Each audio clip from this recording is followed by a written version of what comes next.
Today, two people who have never rendered in their entire life are attempting to render all of the exposed walls in the stone house. And those walls are so old that they were made before cement, so they are literally held together with dirt and stone. We're gonna get some sand for the rendering to mix it in with the plaster that we've got.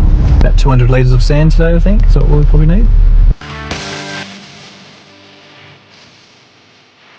Site supervisor here. How you going, Iggy? We brought the sand back to the house and mixed it with our lime putty. So the mix that we were doing was 1 part lime putty, 2.5 parts sand. Mixed that with the drill, which felt like the worst job ever.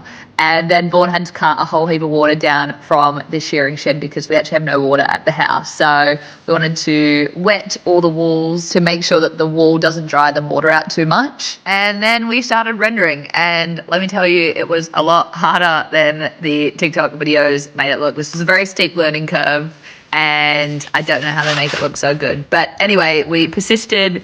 And while it's definitely not perfect, the first room actually looks pretty good. I think the start was a bit rough, but it was only when I went into the second room and saw this huge part, I was a little bit worried about how good our skills could actually be. But after a lot of frustrations, managed to finish all of this back bedroom. I know it looks rough, but we do have to do another coat over the top. So I did all of that section where we're going to have the skirting boards, the massive section under the window, and also the big crack on the wall as well. We ended up mixing what felt like hundreds of these buckets of sand and lime putty. And over 2 days, we managed to finish both back rooms, the full front lounge room, and almost all of this room except for the window, which is a bigger job. So now we just need to come back, finish that, do another layer, and then we're going to lime wash paint the entire place. And for two people that had never rendered before yesterday, I feel like we did a pretty good job.